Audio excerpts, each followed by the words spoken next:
En Es Radio, La Noche de Cuesta, con Carlos Cuesta.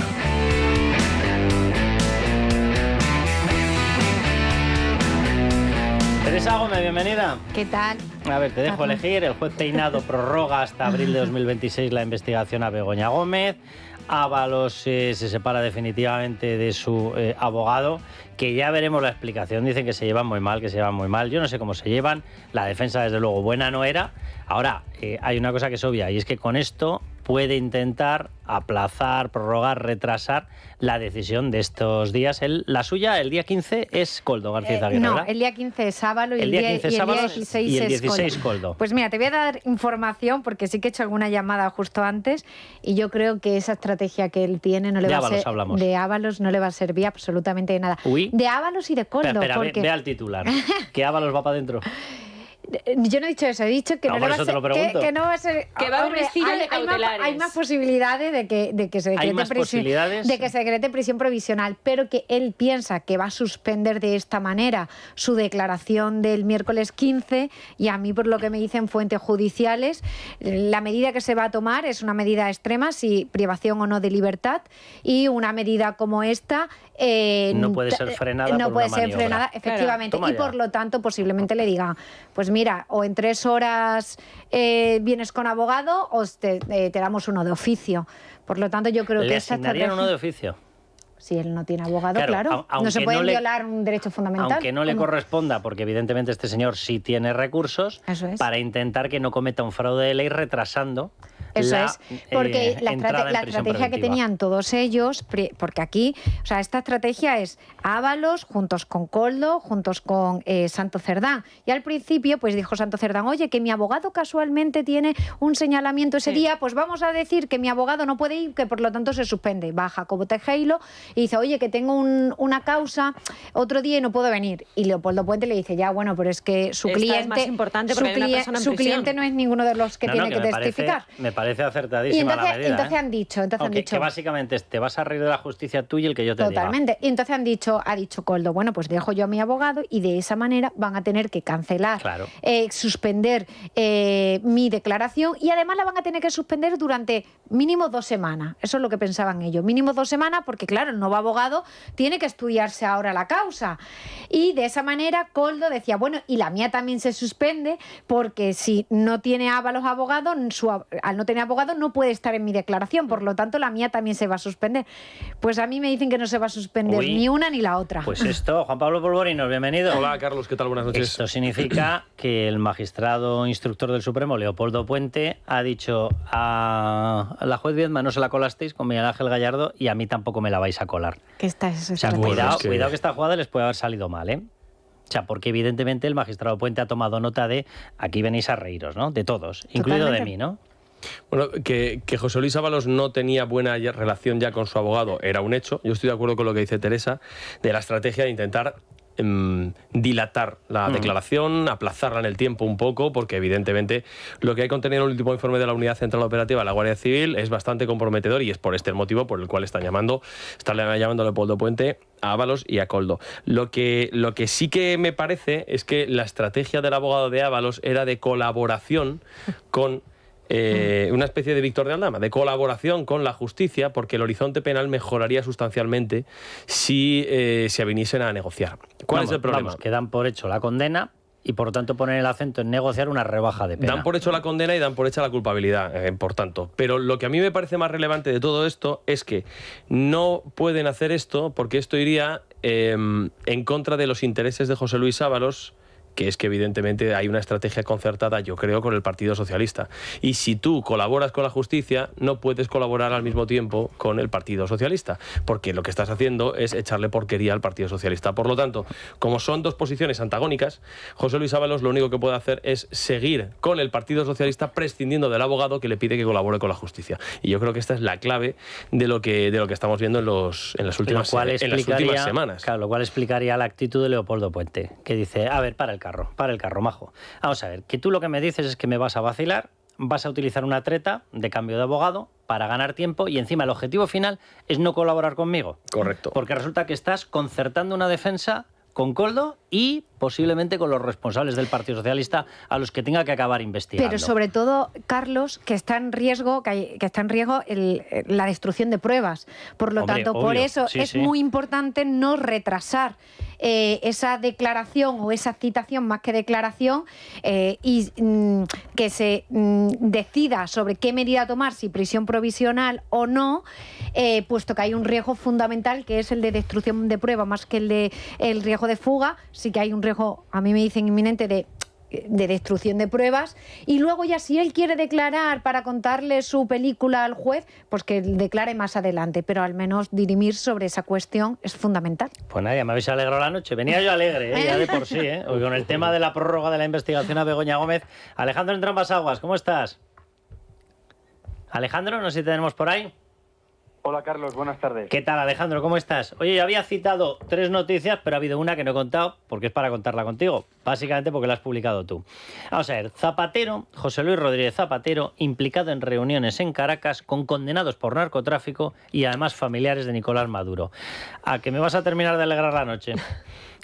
Pues sí, porque hay bastantes detalles. El expresidente lo ha intentado tapar, pero al final no lo ha conseguido. Y bueno, nosotros lo que hemos publicado ha sido que en el año 2022 convocó al empresario Víctor de Aldama a una reunión en Caracas, en concreto en un piso que el gobierno de Maduro le cede de manera habitual para cuando el expresidente visita Venezuela. Y es un piso que usa tanto para dormir, para pernoctar, como para reunirse con empresarios. O sea, que no se gasta el dinero cuando va a la narcodictadura ni en un hotel.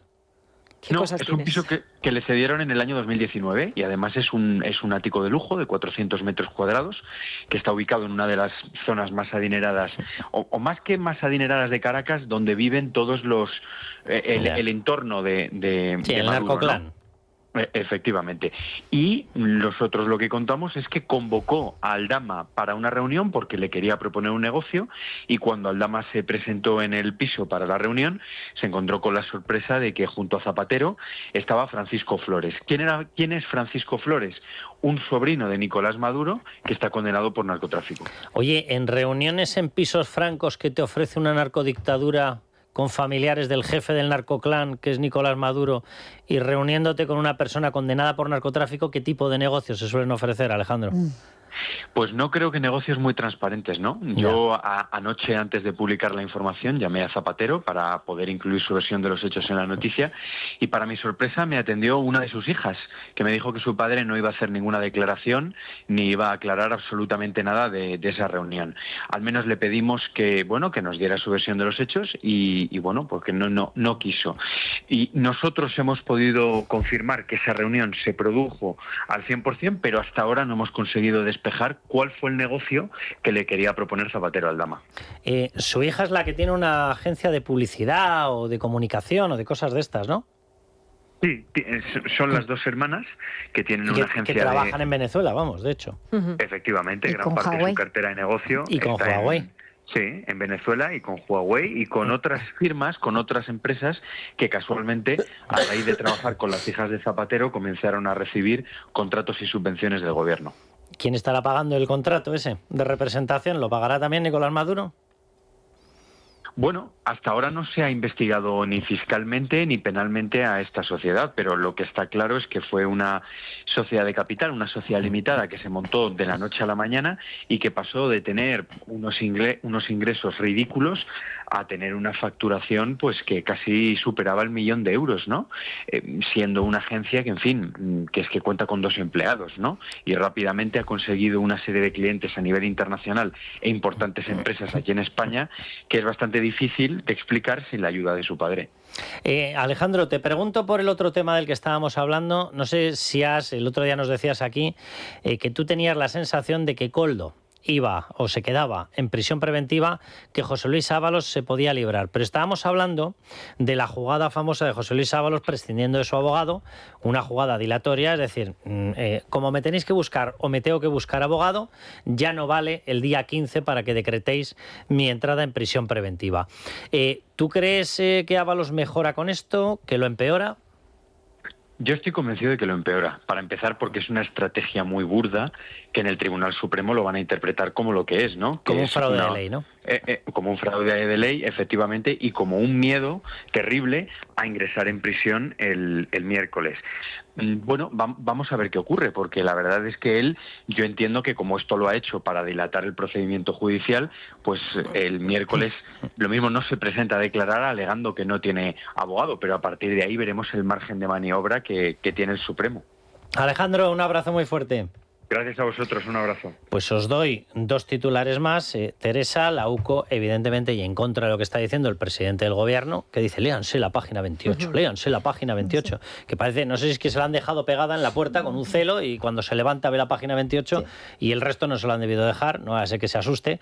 La página 28 no dice en ningún momento lo que él dice, lo que habla es de un cotejo de cifras oficiales de Ábalos. Dice, sí, mire, la suma de las cifras oficiales de Ábalos efectivamente da la suma de las cifras oficiales de Ábalos. Como nosotros estamos investigando las cifras no oficiales, no nos referimos a esto. Pero doy 2 noticias más, las 2 las publicamos en Libertad Digital. La UCO sí apunta a financiación ilegal y hay 2 frases demoledoras en el informe, si la gente se lo lee entero. Fuentes de ingresos no declaradas, es lo que certifica que ha encontrado no declarado. Es B, repito, fuentes de ingresos no declaradas, es decir, dinero B, y fondos en efectivo procedentes del PSOE que acababan en manos de Ábalos.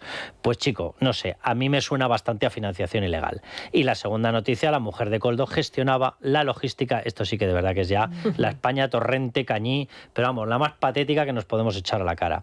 La mujer de Koldo gestionando la logística de los encuentros con prostitutas de Ábalos. Vamos, la madame.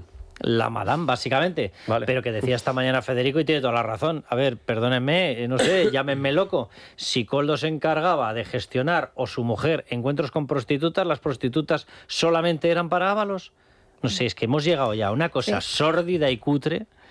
Carlos, y de hecho también en otra parte del informe dicen que entregas de dinero por parte del Partido Socialista a Ábalos no están respaldadas documentalmente, ¿no? Y por lo tanto ahí se ve ese desfase de dinero. A nosotros ya nos dijeron hace semanas que efectivamente habían visto indicios de financiación ilegal cuando contamos esos 800.000 euros, porque obviamente las facturas oscilan a muchísimo más de lo que actualmente se ha declarado por parte del partido y por parte de Ábalos. Hay que tener en cuenta que en el año 19 y en el año 20, que casualmente son los 2 únicos años en los que durante todo el año el ministro Ábalos, durante los 12 meses del año, el ministro Ábalos era ministro, pues casualmente en las cuentas hay 0 euros de gasto. ¿Dónde están esas facturas que él presentó al partido durante el año 19 y el año 20? Bueno, pues a nosotros nos dicen que las facturas que sí que tiene la UCO, porque sí que halló parte de esas facturas en los registros realizados a las empresas, como por ejemplo a las empresas de Pepe Ruz. Pues en esta factura se oscila que ha llegado en torno a los 800.000 euros y que parte de ese dinero luego retornaba en concepto de donativos al Partido Socialista. Y por supuesto no eran donaciones que realizaba José Luis Ábalos con nombres y apellidos, eran, según nos dicen a nosotros, nos dicen que eran donaciones de nuevos afiliados al partido, nuevos afiliados a los que le daban el dinero que tenían que entregar, y de esa manera se blanqueaba el dinero y terminaba reportando en el partido. Que vas para adentro, cállate, que vamos a decir que has hecho una donación de 15.000 euros. Eso es. Y a ti te ha tocado 17.000. Y cállate. Es cierto que la parte del Partido Socialista todavía está en una fase muy embrionaria. No vamos a ver un informe ya sobre la financiación ilegal, la presunta financiación ilegal del Partido Socialista, pero es algo que va a llegar porque los investigadores, y esta tarde, hablando con una fuente, me lo ratificaba por 7ª vez, tienen indicios suficientes para poder imputar al PSOE como persona jurídica en la causa. Cuidado con ese asunto, porque eso ya es subir de división, ¿eh? Y a ver qué explicación nos da Pedro Sánchez, como se vea, lo dio y simplemente quiero recordarlo. Hace ya como un mes, yo creo que estábamos hablando de esta historia, publicaba Miguel Ángel Pérez la noticia, y decía que efectivamente se estaba barajando ya una imputación a todo el Partido Socialista por financiación ilegal, que para los amantes del PSOE, estos que repiten, el PP fue condenado por financiación ilegal. Mire, yo no pienso disculpar de un partido en tema de corrupción nada de aquí hasta que me muera 300 veces. O sea, el que la haga, que la pague, vamos a decirlo llanamente. A partir de ahí, ¿fue condenado penalmente el Partido Popular? No es verdad. No es verdad. Fue condenado a título civil y a título de... lucrativo. Efectivamente, a título de enriquecimiento lucrativo. No tiene una condena penal y el tipo delictivo de financiación ilegal o es condena penal o no hay el tipo delictivo. Es muy básico. Lo otro es una responsabilidad civil que tú tienes que pagar por un enriquecimiento lucrativo. Efectivamente. No es lo otro. Así que dejen de repetirlo, que de verdad que es muy cansino ya. A ver, de lo que habla el juez es de una reserva de efectivo desconocido, de una operativa económica irregular y de un circuito económico alternativo. Esto puede dar pie a pensar que, evidentemente, la sospecha es clara. O sea, puede haber una financiación irregular del Partido Socialista. Lo que pasa es que el Partido Socialista, el PSOE, a lo que se aferra es a que no está contemplado, y eso no lo va a decir nunca un informe de la Guardia Civil. No hay financiación irregular. La financiación irregular es un tipo delictivo, y quien atribuye los tipos delictivos en la justicia española no es la Guardia Civil, sino la justicia. Es el juez Leopoldo Puente al que le corresponde hacer eso. Esta es la primera cosa que me gustaría aclarar, porque lo siguiente que hay que aclarar es que el informe de la UCO que conocimos hace ya 10 días no es sobre el Partido Socialista en general ni sobre sus cuentas, sino sobre la situación patrimonial de José Luis Ábalos en particular. Y esto es muy importante reseñarlo porque, evidentemente, nadie va a salir a decir, nadie del Partido Socialista dice, no, es que no están hablando de las cuentas del Partido Socialista. Lo que pasa es que fijaos que me da la sensación de que muchas veces, y esto es algo que yo creo que es un error por parte del Partido Popular, hablar ya de financiación irregular supone un salto cualitativo. Si hay una financiación ilegal del Partido Socialista, evidentemente lo contaremos. Pero es que lo que ha salido, aunque no fuera financiación irregular, no sería ética y moralmente reprochable y una situación lo suficientemente grave como para que el Partido Socialista de Pedro Sánchez saliera, evidentemente, todos los cargos a dar explicaciones, desde la portavoz hasta el secretario general, pasando por la vicesecretaria general, que es María Jesús Montero, que en esto de Hacienda también tiene muchas cosas que decir. Quiero decir que Hacienda ha habido una utilización de Hacienda en los últimos tiempos que ha sido bastante sospechosa con respecto a todo esto. Pero aunque no hubiera salido la financiación irregular, si nos quedamos en la pantalla donde nos encontramos ahora mismo, es que lo que ha salido no es lo suficientemente grave como para merecer un reproche ético. Estamos hablando de una financiación... financiación irregular del PSOE, no. Pero sí que se puede hablar de una financiación irregular al secretario de organización del Partido Socialista. Esto es inequívoco y esto es incontrovertible.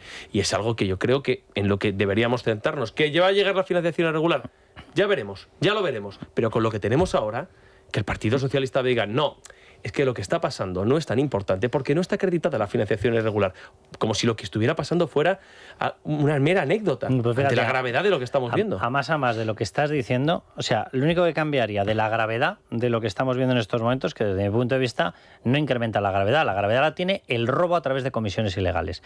Que hayas utilizado las mascarillas mientras moría población para llevártelo crudo, que hayas utilizado las obras públicas para llevarte y para forrarte con dinero público, etcétera. Eso es lo grave. A partir de ahí, si pasa o deja de pasar por el circuito contable del Partido Socialista, será cosa suya, señores míos. Si entre ustedes cargos y el partido han decidido repartirlo o no repartirlo, pero el robo a los ciudadanos da olímpicamente lo mismo que pase por el circuito interno de la caja del Partido Socialista o no. Es una maniobra suya para guardarlo, alimentar el partido. A nosotros lo que nos importa es que nos lo hayan robado a nosotros, que estén destrozando la contratación imparcial de obra pública.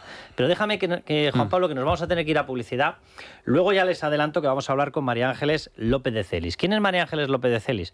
Pues una persona que ha sido secretaria, de hecho ha escrito infinidad de libros, uno de ellos Las Damas de la Moncloa, en el que ha analizado lo que ella vio porque fue secretaria en presidencia del gobierno. 32 años nada menos. 32 años. Creo que se conoce la mecánica y van a escuchar lo que dice sobre Begoña Gómez, porque lo que dice es que lo tiene muy crudo. Pero muy crudo, muy crudo. Yo no sé si tanto más, creo que más, que por ejemplo Óscar López. Y quiero que le escuchen, porque ya se le han cansado las narices, y lo entiendo perfectamente, al juez Peinado, y está plantando querellas. Obvio. Le acusan de prevaricador, le acusan de facha con toga, lo difaman, lo calumnian, lo injurian, y se ha cansado. Vamos a escucharle y ahora les cuento lo que le espera. Eso me recuerda a lo que hacía la pareja del señor Ayuso, que era parecido, bastante parecido. Mira, en este país hay libertad de opinión y hay libertad de expresión. Y algunos, desde luego, la hemos ejercido siempre y la vamos a ejercer. Siempre con argumentos, nunca con insultos ni con descalificaciones.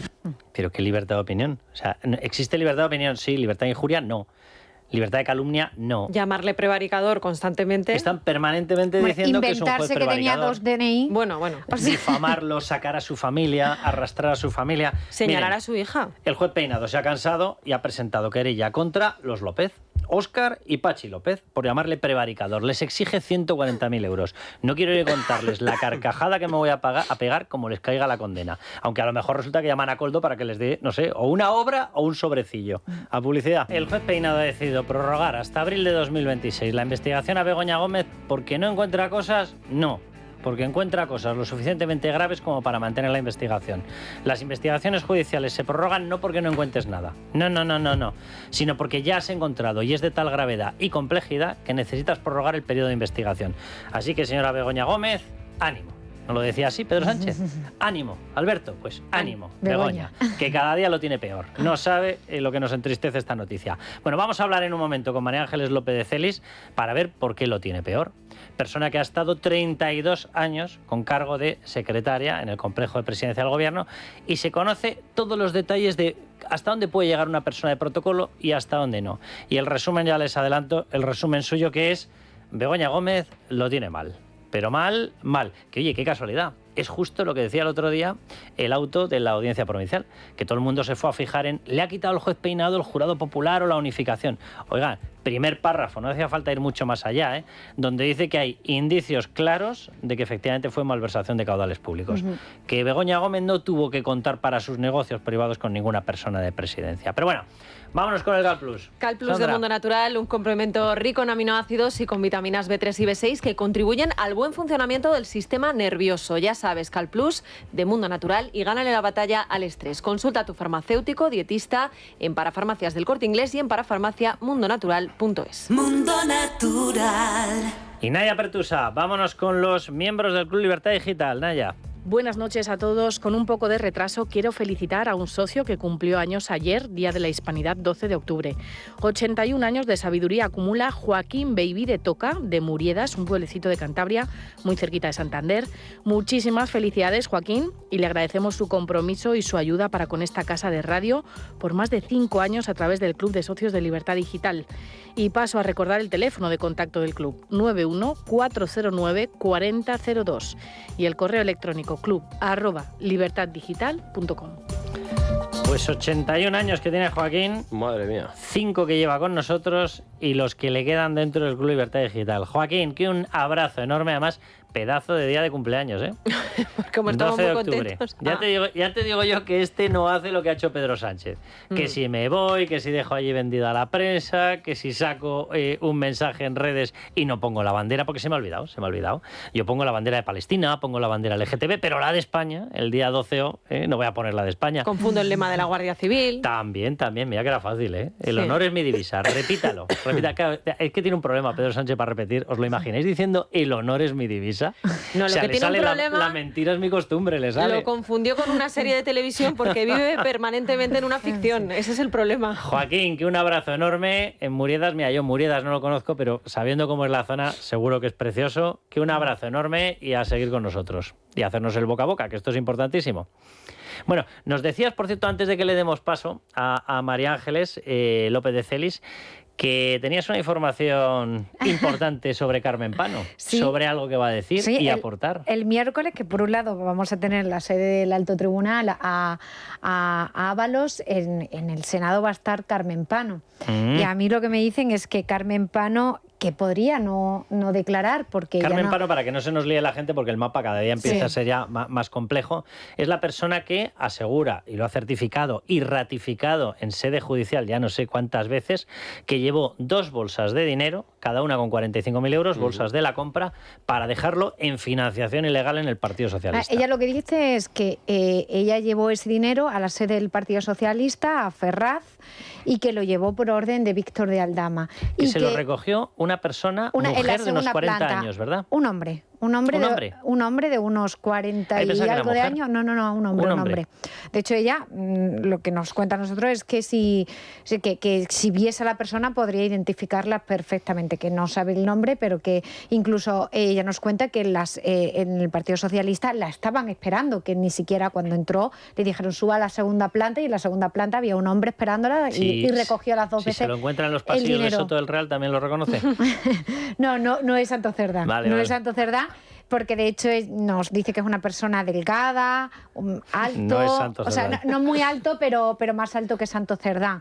Y yo creo que más joven que Santo Cerdán, según la descripción que ella nos hace. Bueno, pues... Ella nos contó en su día que llegó estos 90.000 euros a la sede del Partido Socialista, lo ratificó también ante notario, se lo contó a los agentes de la UCO, lo ratificó en la Audiencia Nacional y en el Tribunal Supremo, y en el Senado, que podría incluso acogerse a su derecho a no declarar, porque está investigada en un procedimiento judicial.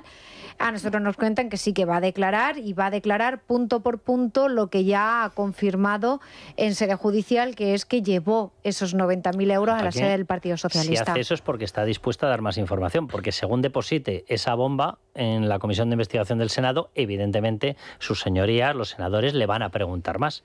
Y ella lo sabe. Es decir, si abre esa puerta y no argumenta, no voy a declarar porque estoy siendo investigada en sede judicial, sabe que la van a coser a preguntas, y no lo haría si no estuviera dispuesta a responder. Ella va a responder a lo que se le pregunte, y va a ratificar lo que ya ha contado en sede judicial. María Ángeles López de Celis, bienvenida. Buenas noches, ¿cómo estáis? María Ángeles, un placer tenerte en el programa. Déjame que cebe tus libros, que esto es una cosa muy sana que hay que hacer. Los libros se escriben y se venden, y eso es para que la gente los compre. Bien, Los presidentes en zapatillas, El síndrome de Alibaba y Las damas de la Moncloa. Y yo no es que te vaya a preguntar por el tercero, pero relacionado con el tercero, claro que te voy a preguntar. Tú has concedido una entrevista en la cual decías al Diario El Español, ¿verdad?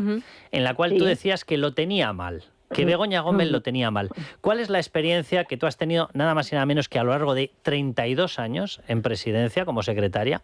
¿Cuál es la experiencia que tú has tenido de cuál es el trato que se le da o las personas que se pone a disposición de las mujeres de los presidentes, y hasta dónde puede llegar esa colaboración antes de que sea considerada delito? Vamos a ver, todas las esposas de los presidentes del gobierno tienen una agenda.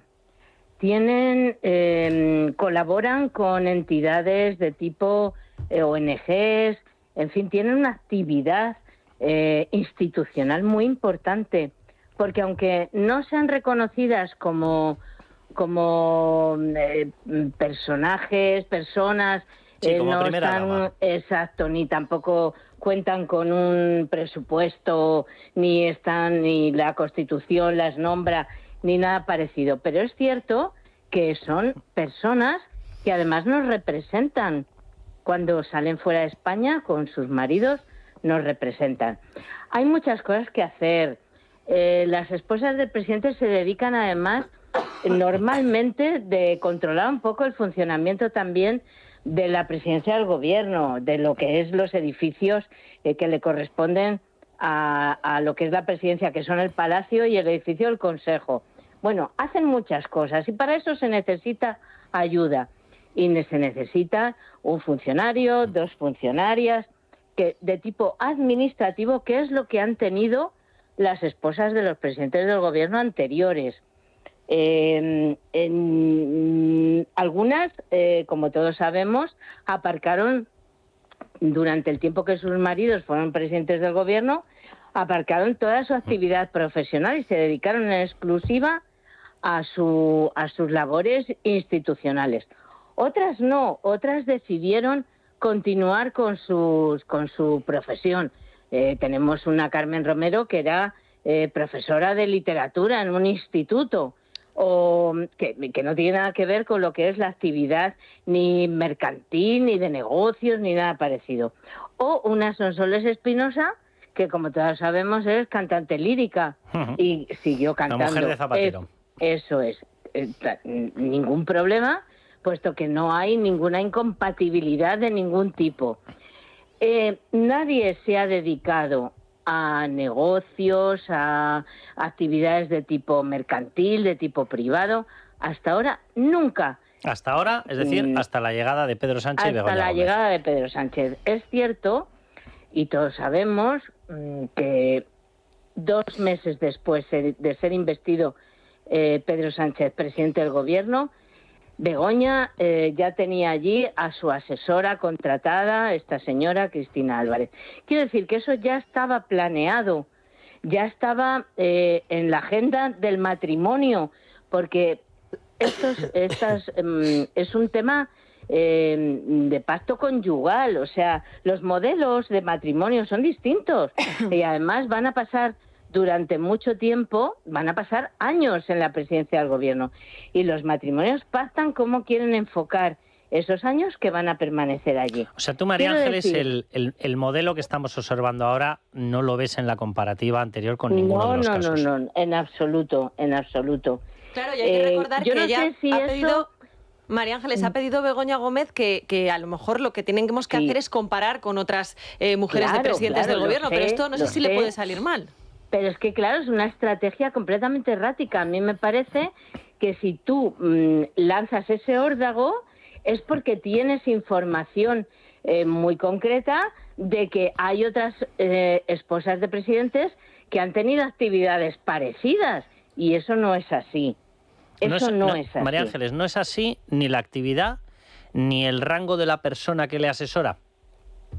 Ni el rango de la persona que le asesora. Vamos, que no hay por dónde coger la fórmula que han elegido. Yo además no entiendo de verdad, porque incluso aunque hubiera otras esposas de presidentes que hubieran rozado también algún tipo de tráfico de influencias, algún tipo de estos delitos que hoy estamos manejando, que no es el caso, pero aunque hubiera sido así, eso no te exime a ti de tu responsabilidad. Totalmente, Entonces, María Ángeles. A mí me parece que esto es un error o es algo, ganar tiempo, es que no sé muy bien, porque esto se puede volver contra la propia Begoña Gómez. María Ángeles, corrígeme, que yo no tengo ninguna experiencia, obviamente, en presidencia, en este tipo de cuestiones. Conozco la ley, punto, la ley de conflicto de intereses. A mí parece que hay una violación y una vulneración de la ley de conflicto de intereses, como la copa de un pino, con lo que está ocurriendo ahí dentro, y que efectivamente, como ya se está certificando judicialmente, puede haber o hay indicios de un tráfico de influencias.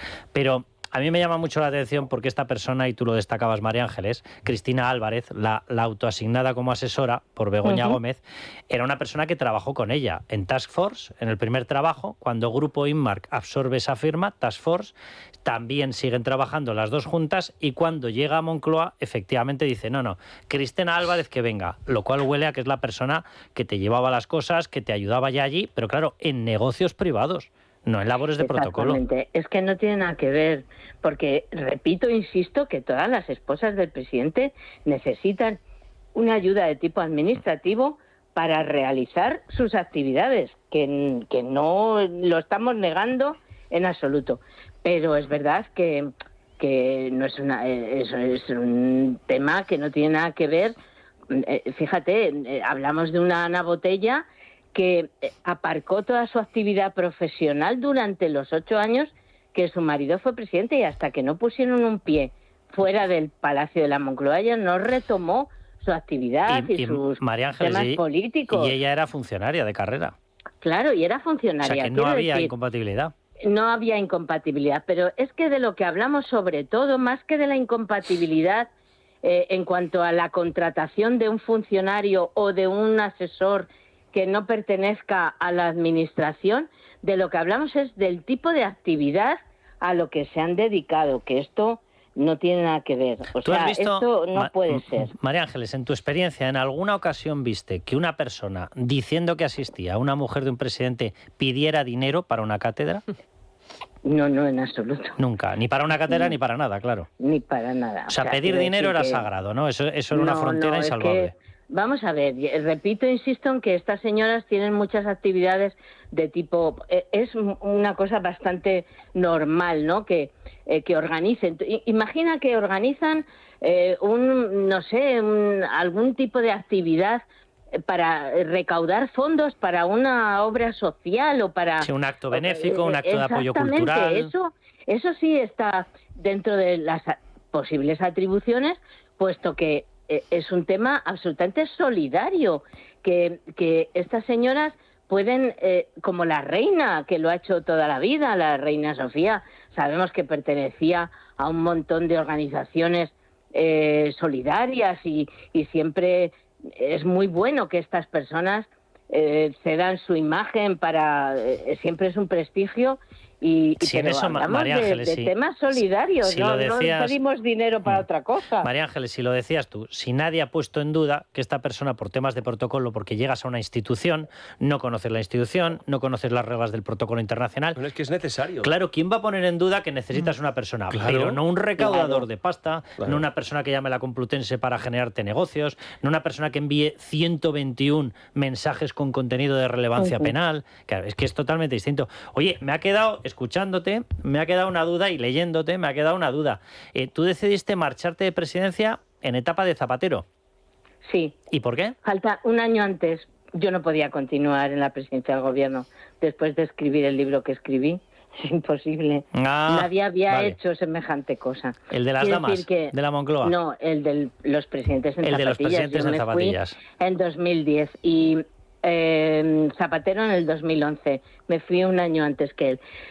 Fue algo casual, no estaba previsto, pero está claro que también yo ya estaba cansada, me quería cambiar y fue un poco pues la oportunidad de cerrar esa etapa profesional de mi vida escribiendo ese libro, pero ahora la gente lo cita como si fuera algo pues lúdico y mira, esta mañana he coincidido precisamente con Felipe González en la presentación de la docuserie de Movistar Plus que se estrena el día 16, La última llamada, francamente buena.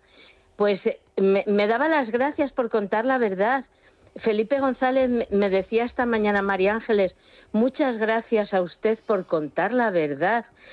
Pero eso es ahora, cuando el libro salió, pues un escándalo, una bomba, o sea, María una Ángeles, bomba. Ya dudo que te vaya a llamar Begoña o Pedro Sánchez para darte las gracias por esta entrevista. Madre mía. Que ha sido todo un placer. Por cierto, Sandra, ¿qué me dices? Que iba a decir que vamos a novela. Me decías antes que había que promocionar los libros y aparte de los que ya hemos mencionado, en otoño. Claro, eso es, tiene su novela. Esto, Granizo en otoño es mucho. Granizo en otoño acaba de salir y ya ha salido este fin de semana la segunda edición. O sea, estoy contentísima. Oye, ¿esto es profético con respecto a Pedro Sánchez, Granizo en otoño? No, la verdad es que este libro no tiene nada que ver con estos temas, pero estoy encantada, una novela súper bonita. Ahora que vienen las Navidades, un regalo precioso, de amplio espectro además, porque es para gente más joven, gente menos joven, es un poco para todos. Y me lo presenta Ana Samboal, mi compañera estupenda, el día 24, así que yo animo a todos a que os paséis por allí porque va a ser un acto seguro muy entrañable. Pues María Ángeles, que un abrazo enorme, que ha sido un placer. Muchas gracias a vosotros. Pues María Ángeles, que es una institución allí. Yo no sé... Si 32 años, yo insisto. Sí, yo no sé si el juez Peinado quiere buscar otro testimonio de alguien que pueda comparar la vida de las mujeres de los presidentes, si puede encontrar a alguien que lo diga más clarito, pero no coincidía, lo ha dicho María Ángeles, ni la figura de la persona, es decir, tenía que ser una persona de protocolo, no director de programas, secretaría general, presidencia del gobierno y desde luego no para pedir dinero, llevar los negocios privados y forrarse. Pero esa es la diferencia entre una funcionaria de carrera, como es María Ángeles, y una amiga íntima, que es lo que era Cristina Álvarez. Que es la que le llevaba los negocios. Si a una persona... ya en la etapa privada, es que vamos a acabar la historia. Antes de que Sánchez llegase a la Moncloa, si a María Ángeles le hubiera dicho cualquier mujer de cualquier presidente, oye, mira, llámame y mira a ver si di que llamas de presidencia del gobierno y que si me dan 50.000 euros para mi cátedra. Vamos, seguro que se hubiera negado. Que como que huele a malversación de caudales públicos. Bueno, evidentemente yo... Cuando viene diciendo el Partido Socialista, no, hombre, es que vamos a ver, si es que hacían... ¿Qué mujer de qué presidente del gobierno no ha tenido una asesora que se ha dedicado a hacer trabajos? No estos exactamente. La diferencia está en que ninguna de las mujeres anteriores de los presidentes del gobierno anteriores a Pedro Sánchez, es decir, todas las mujeres que llegaron antes de Begoña Gómez, tenían su profesión.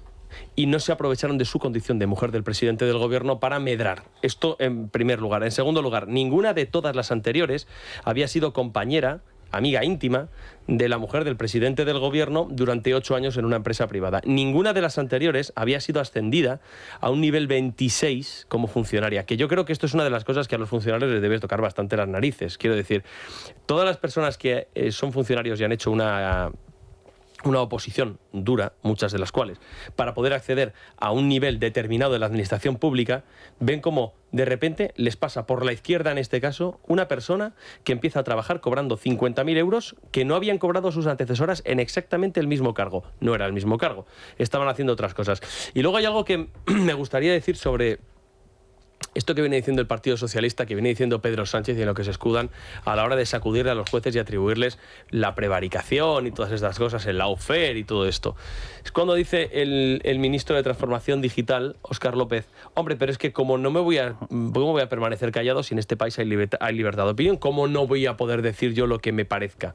Es que precisamente usted, por su condición de miembro del Gobierno de España, de ministro del Gobierno de España, que forma parte del Poder Ejecutivo, no puede atribuirle un delito a un miembro del Poder Legislativo, del Poder Judicial, perdón, en este caso, como es el juez Peinado. Y esto que vienen haciendo en el Gobierno de España supone una intromisión clarísima que en otros países tienen bastante más escrúpulo y que en España es una línea roja que ya se ha cruzado con una tranquilidad desde hace muchísimo tiempo que asusta. Déjame que cite un par de noticias más y quiero que comentemos una que ha levantado mucho revuelo, ha habido mucha gente de la izquierda que se ha puesto muy nerviosa, la publicábamos en Libertad Digital. La fuente es de primerísima mano y absolutamente directa, y resulta que Pedro Sánchez, en su pánico absoluto, ha pedido asesoría a su equipo jurídico más cercano en la Moncloa para que les digan si podría obstaculizar los casos que se están investigando, en concreto el de Begoña Gómez, su mujer, y el de David Sánchez, su hermano, con la siguiente medida: convocar elecciones y meterlos en listas. Literalmente. ¿Se atrevería a convocar elecciones anticipadas? Bueno, ya sabemos que este señor juega con distintos escenarios sistemáticamente y él va viendo qué es lo que pasa. Si ve una subida de Vox, ve una bajada del PP, dice, mira, puede haber un punto en el cual llegan al fraccionamiento máximo y por tanto a la pérdida máxima de escaños. Bien, me puede interesar. Si ahí meto un elemento flotilla, meto el elemento yo soy el más pro Palestina, meto el elemento soy el más antisemita de todos, meto otros elementos, yo qué sé, pues dejo vendido al rey, etcétera, pim, pam, pam, hace su composición y dice, me puede interesar, y de momento lo que sabemos es que ha pedido un informe de separaría. Yo el otro día, hablando con algunos jueces, me dijeron, pues, por desgracia se podría parar.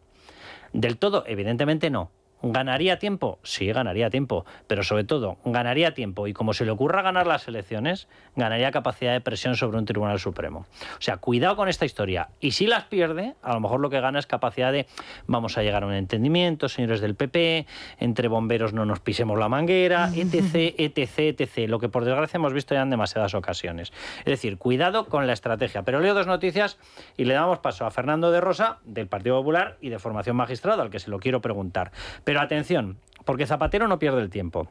Leo literalmente el titular, publicado en el diario El Confidencial. El gobierno adjudica obras millonarias a una constructora china asesorada por lobistas del PSOE. Lobistas del PSOE en China, lobistas del PSOE en China, vale, José Luis Rodríguez Zapatero. El Gate Center. O sea, ya nos están colando obras públicas, contratos públicos para empresas chinas de las que están literalmente vetadas en Estados Unidos. Bien, primera noticia. Y la segunda, agárrense. El gerente del Partido Socialista, que pagó en sobres, es decir, Mariano Moreno, el que pagaba en sobres durante toda esa etapa, que fue enchufado en ENUSA con 245.000 euros, que utilizó en el currículum 7 cursos de el socio de Barrabés. ¡Qué casualidad! Oye, aquí se conocían todos. O sea, lo de UTE debía ser un concepto más allá de Anchón Alonso y Santos Cerdán. Nos explica Carlos que los cursos, algunos de ellos eran de 6 horas de duración, ¿eh? Sí, sí. Que eso sí asistías. Llamar eso curso sí, a eso. No se vayan a cansar. Cursillín. Sí. Lo de aprenda a jugar, el curso Arzuras, aquel de aprenda a jugar al tenis en 10 días, vamos, era todo un máster comparado con esto. Sí, pero ahí lo tienes ahora en ENUSA cobrando más de 300.000 euros al año, ¿eh? ¿Y cuál es ENUSA? La que enchufó a Leire Díez, la fontanera. O sea, y luego dicen que cómo puede hablar la UCO de organización criminal. No, ¿cómo puede no hablar, por amor de Dios? Fernando de Rosa, ¿cómo estás? Muy bien, buenas noches. Fernando de Rosa, a mí cuando me contaron esta historia de que había pedido este informe, asesoría jurídica, de si podía obstaculizar a la justicia con esta treta, te lo pregunto a ti, de formación magistrado, en estos momentos con cargo político, pero te lo pregunto, ¿esto es una locura fruto del pánico o, amén de ser una locura fruto del pánico, puede tener efecto? Hombre, tiene perfectamente sentido. Ya lo intentaron con Gallardo en Extremadura. Exacto. Que la figura del aforamiento como método para presionar a los jueces o retrasar los procedimientos lo han intentado ya, y evidentemente lo que establece la jurisprudencia es que un aforado no puede, en el caso que sea aforado, el juzgado tendría que remitirlo directamente al Tribunal Supremo en el caso que se trate de una candidatura nacional. En el caso de Gallardo se frustró porque también hay jurisprudencia del Tribunal Supremo que establece que cuando se abre juicio oral y hay un aforamiento, hay un fraude de ley. Por lo tanto, no puede ocurrir. Pero aquí sí se realiza antes de que hubiera abierto el juicio oral, perfectamente paralizaría el procedimiento y tendría que remitirlo al Tribunal Supremo y revisar de oficio el Tribunal Supremo todo lo instruido para ver si asumía la competencia, continuaba o archivaba. Vamos, traducido, que Pedro Sánchez malo es, pero tonto no. Evidentemente, yo creo que ya lo hemos visto cómo lo ha utilizado con Gallardo, pero en ese momento el auto de apertura de juicio oral fue unas horas antes de que hicieran dimitir a tantísimos en la lista del PSOE, ¿no? Haces muy bien, Fernando, en recordar el tema de Miguel Ángel Gallardo, persona que enchufó al hermano de Pedro Sánchez, a David Sánchez, como presidente de la Diputación de Badajoz, y que en el momento en el que vio que evidentemente lo suyo no tenía salida y que lo iban a procesar, forzó efectivamente la dimisión de una persona que era diputada en el Parlamento, más de otros 3 que tenía por delante en la lista del Partido Socialista, para adelantar a 4 personas y aforarse en fraude de ley. Podemos decir en fraude de ley con toda la alegría, porque sí, es que ya lo dijo la juez Viedma, y dijo, mire, esto es un fraude de ley como la copa de un pino.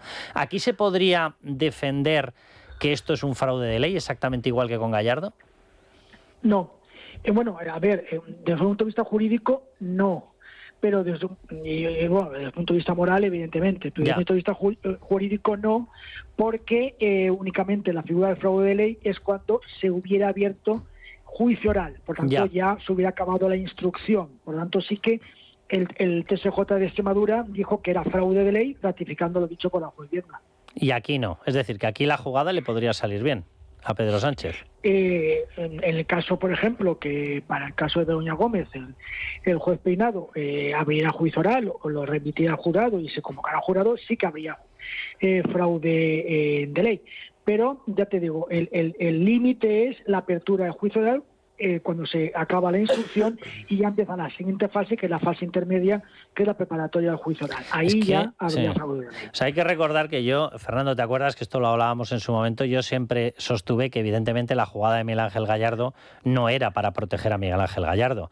En el momento en el que tú aforas a uno, es decir, elevas a uno al Supremo, arrastra a todos los del caso al Supremo. Todo. Por lo tanto, ¿a quién se estaba pretendiendo aforar? ¿A Miguel Ángel Gallardo, que le importa un soberano pimiento a Pedro Sánchez? No, se pretendía aforar a David Sánchez, al hermano. A David, sí. Y aquí en el caso de Begoña, pues también pues todo lo que implicaría la investigación de Barrabés, etcétera, etcétera, que podría verse implicado también en el caso Begoña, pues acabaría todo en el Tribunal Supremo. Buf. Con todo lo que hemos comentado, Fernando, ahora te pregunto no en tu faceta de magistrado, sino en tu faceta de político. ¿Le ves a este hombre, a Pedro Sánchez, adelantando las elecciones? Bueno, yo lo que pienso es que Pedro Sánchez, él es el mismo, es decir, no he comido, son las 5, estoy bien. El que quiera ayuda que la pida. El que quiera que la ayuda que la pida, entonces él determinará lo que a él le puede interesar, no al Partido Socialista y no a los intereses evidentemente de España, sino lo que a él le pueda interesar en un momento dado para su propia soberbia personal. Y eso, pues bueno, yo creo que puede él perfectamente convocar elecciones, el parámetro que tú estás diciendo, pero y yo creo que vamos, todo lo que está ocurriendo últimamente, la encuesta del CIS, las encuestas que están siendo utilizadas, las redes sociales contra Ayuso, contra Feijóo, el ánimo Alberto, todo. Yo creo que están creando un caldo de cultivo para, en el momento que encuentre la ventana de oportunidad, como decías, convocar elecciones. Fernando, un abrazo muy fuerte y muchísimas gracias. Un abrazo y muchísimas gracias a vosotros. Comentario súper rápido que nos tenemos que ir a publicidad, que me pedías la palabra, Teresa. Sí, no, yo decía que yo sí que veía un fraude de ley teniendo en cuenta eso, que en el caso de Begoña Gómez la instrucción hay una parte que ya se ha terminado y por lo tanto si convocas elecciones mínimo pues sería en marzo o así, entonces sí que daría tiempo a dictar ya auto de apertura de juicio oral. En el caso del hermano ya se ha dictado ese auto y por lo tanto sí que sería un fraude de ley. Es verdad que en el caso del hermano, que ya como bien acabáis de recordar, ya lo intentó hacer el presidente de la Diputación de Badajoz, Gallardo, y se declaró que efectivamente fue un fraude de ley porque ya se había terminado la instrucción. Hablando con varios jueces me decían, claro, es que nunca nos habíamos encontrado con una situación así, porque es cierto que... el cúmulo de barbaridades. Es cierto que en el golpe de Estado de Cataluña, hubo una parte que juzgó el Tribunal Supremo y otra parte que juzgó la Audiencia Nacional. A Trapero le juzga la Audiencia Nacional. Pero la instrucción ya se empieza, cada uno en un órgano distinto. Pero es que en este caso era distinto porque la instrucción era en un juzgado ordinario y ese movimiento se hizo cuando ya se había terminado. Entonces sí que es cierto, pero bueno, ya contamos, ¿no?, con ese precedente que es el de declarar fraude de ley el movimiento de Gallardo. Veremos. O sea, de momento la noticia es la que es. No es que esté tomada esta decisión, sino que él ha pedido una valoración jurídica hasta qué punto puede fastidiar a la justicia. Y conociendo al personaje, está claro que él va a intentar todo lo posible. Evalúa todo lo malo, lo evalúa. Lo bueno, nada. Vamos a publicidad, volvemos. Vamos a hablar con Juan Antonio Ruiz Castillo. Es un exdiputado del Partido Socialista que está dentro del grupo de críticos y que nos va a explicar su visión de lo que está pasando y, evidentemente, su visión de qué pasa con estas encuestas del CIS, que esto es surrealista. Es decir, a más casos de corrupción, a más casos de prostitución, a más casos de robo, a más casos de chistorra, no sé, que monten una charcutería porque les va a ir de maravilla. Más se dispara el Partido Socialista.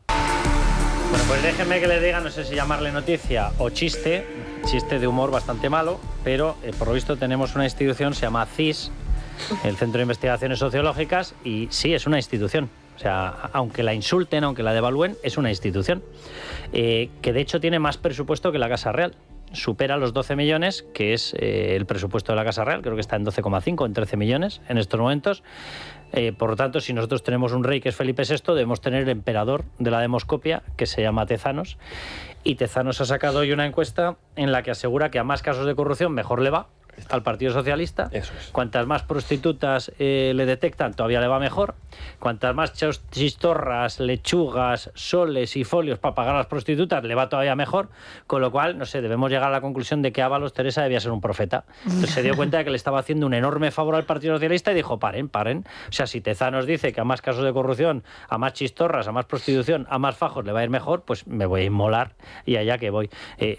¿Os tomáis en serio lo que está ocurriendo? Como decía Fernando de Rosa, ¿es que estamos ya calentando motores de fase electoral?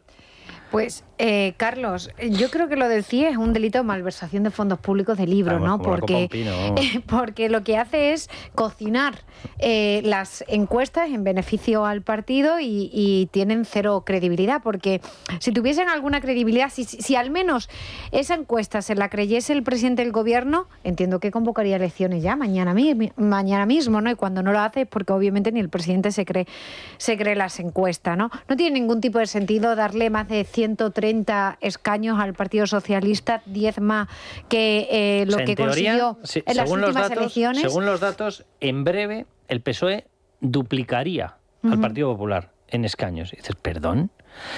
Por cierto, le da Sumar y Podemos también obtendrían mejor resultado que en el año 2023. Sube sin restarle a nadie de los suyos. Es una cosa maravillosa. Y Vox, sin embargo, sube, cosa que yo no pongo en duda.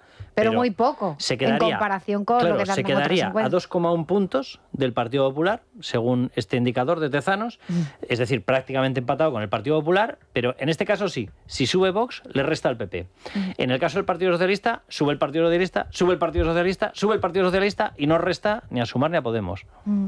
Pero es que también en algún momento tendríamos que investigar también qué ha conseguido Tezanos desde que Sánchez está en la Moncloa, porque por ejemplo su nuera es delegada del gobierno en Cantabria, es decir, que también tiene colocada parte de su familia y representando al Partido Socialista, ¿no? Entonces yo creo que varias de las denuncias que se han presentado por un presunto delito de malversación contra Tezanos se deberían investigar y no terminar archivada como hasta el momento.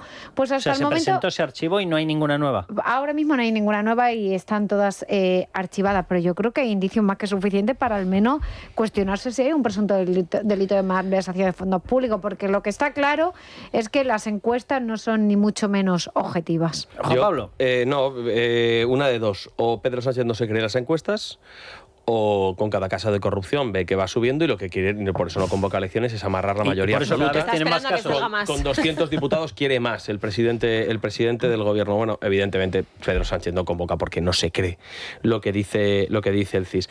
A mí sí que es verdad que me parece que el CIS nos hace mucha gracia hasta que te das cuenta de que lo estamos pagando todos. Y entonces ya como que te empieza a hacer menos gracia. De todas formas, yo creo que deberíamos empezar a debatir no si el CIS debe hacer encuestas sesgadas hacia el gobierno de turno que ha colocado a su presidente, el CIS, sino la misma existencia. No del CIS, digo de las encuestas de intención de voto del Centro de Investigaciones Sociológicas, porque el Centro de Investigaciones Sociológicas hace muchas encuestas, ahí hay muy buenos profesionales y funcionarios que trabajan muy bien y de forma muy medida y muy profesional, pero es una anomalía en toda Europa. No hay ningún instituto de este tipo que haga encuestas, sondeos de opinión de este tipo. En Polonia creo que es la única excepción, y luego en Suecia y República Checa hay un centro que sí que hace encuestas electorales, pero el sueco solo las hace una vez al año, y en República Checa se especifica que obviamente el director del CIS no puede tener absolutamente ningún lazo político. O sea, que no podía formar parte de la ejecutiva del partido. Miembro de la ejecutiva, no puede ser. Vale. Qué cosas tienen y luego los con respecto a los datos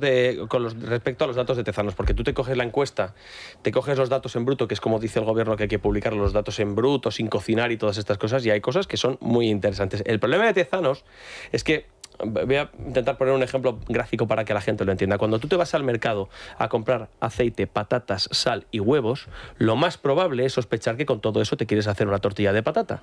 Bueno, pues con aceite, huevos, patatas y sal, Tezanos lo que te termina cocinando es una fabada asturiana. Y este es el problema de lo que tenemos ahora mismo con José Félix Tezanos, que por cierto, dices la periodicidad que había en Suecia y tal y cual.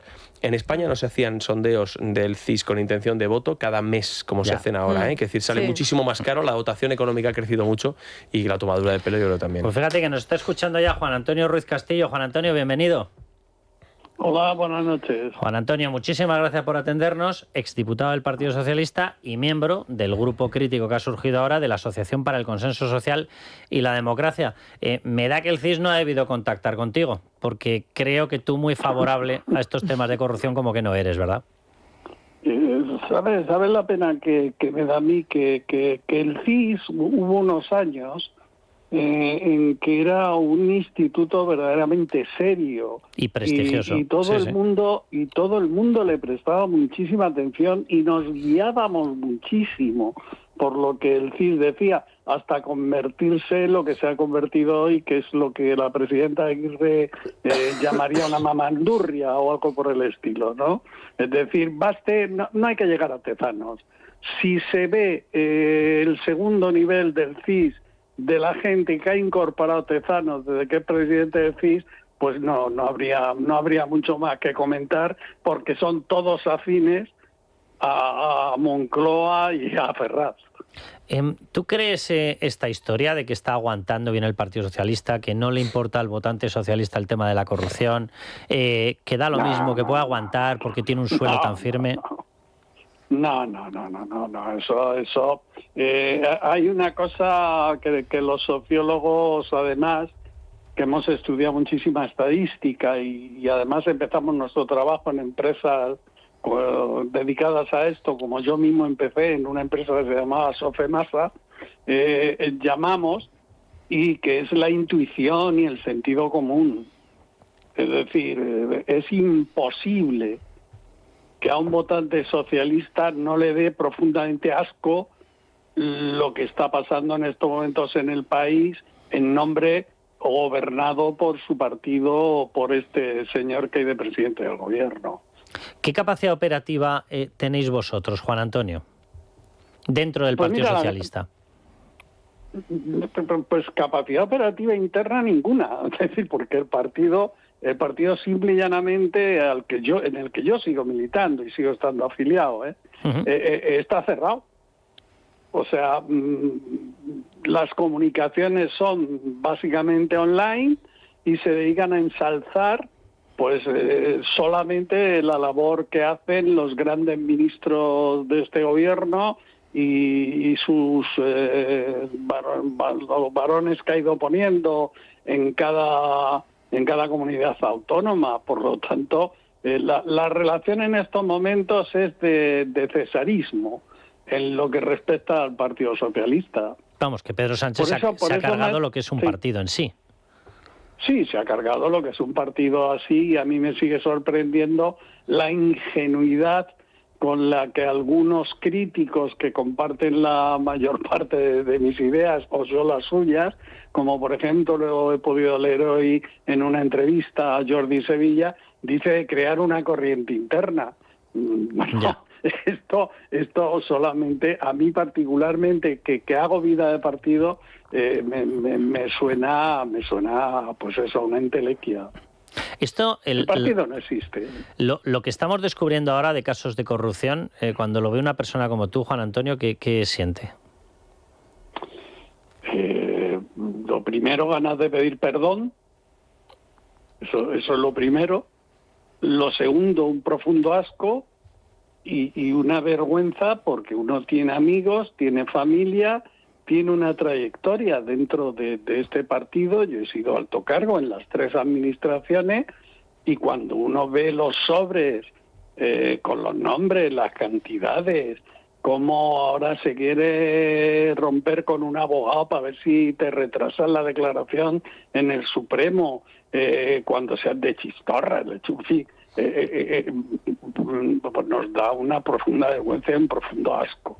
O sea, tú no te crees la explicación esta de que las chistorras eran chistorras, las lechugas eran lechugas y no sé, ya sabes, y que pasaba una nave, un ovni por encima de Ferraz. Sí, no, claro, soltando chistorras. No, mire, yo creo, no hay tanta Navarra ni Navarro para tanta chistorra. Es decir, o sea, la rima con chorizos es otra, sí. Sí, pues no la he querido hacer, pero es así, O sea, esto va de lo que va. Hay una... Porque en el fondo aquí lo que está pasando es que o te crees y estás convencido de las instituciones que mantienen una democracia y que son pilares de una democracia, o no te lo crees. Es decir, ellos no se lo creen o no se lo quieren creer, claro. Y otros, pues cuando la UCO pone encima de la mesa un informe de más de 300 páginas con nombres y apellidos, te lo crees y esperas que el juez investigue lo que la UCO le ha dado y dicte una sentencia. Y eso es ser y tener convicciones democráticas. Lo demás, pues es clientelismo puro y duro y cobrar a final de mes, que es lo importante para la mayoría de los afines de Pedro Sánchez. Don Juan Antonio, nos queda claro cuál es su postura, porque usted habla muy claro, pero el otro día nos contaba aquí en este programa Luca Costantini que los históricos del PSOE se dividían entre quienes decían que hay que esperar o quienes decían hay que acelerar la caída de Pedro Sánchez. Yo no sé en qué bloque se encuentra usted y qué cree que puede pasar, porque también hay quien cree que incluso aunque el presidente del gobierno convoque elecciones y las pierda, va a continuar en la dirección del partido. Pues Luca Costantini, que es un gran periodista y con el que he tenido oportunidad, y escritor, por cierto, ya va por su cuarto libro, y con el que he tenido oportunidad de hablar muchas veces, yo estoy situado en que hay que dejar de esperar, porque cada día que pasa este país va peor. Vamos, que hay que hacerlo caer. no valen pañales con agua caliente, ni valen tiritas, ni valen vendajes. Es decir, cada día el Partido Socialista irá peor mientras lo dirijan quienes lo están dirigiendo, y al país le irá peor mientras lo gobiernen quienes nos están gobernando. Juan Antonio, no olviden que el CID lo pagamos entre todos. No. Juan Antonio, usted entró en esta rama crítica al ver el tema de, permítame que le llame así, de choriceo cutre, que si chistorras, que si dinero, que si prostitutas, o le pongo otro ejemplo, cuando vio lo que ocurría con alianzas con proetarras, con alianzas con separatistas, con alianzas con golpistas como Puigdemont, evidentemente vio que esto se estaba torciendo por todas partes. Pues mire, yo recuerdo exactamente cuando empecé a mostrarme crítico, y fue antes de todo eso. Mire, hubo un comité federal donde pudimos ver gráficamente cómo había una cortina detrás de una mesa, y antes de que terminara la reunión que tenía que decidir o refrendar a un candidato, ya estaban introduciendo votos. ¿Usted estuvo en aquella cita? Por lo tanto, desde ese momento, yo empecé a mostrarme crítico, evidentemente. ¿Usted estaba aquel día, don Juan Antonio? No, yo no estaba aquel día, pero se pudo ver en la televisión, sí. Y luego se ha demostrado, acuérdense ustedes, cuando Cerdán le dice a Koldo, ¿has metido las dos papeletas o solo una, no? O sea, ese momento fue en ese comité federal.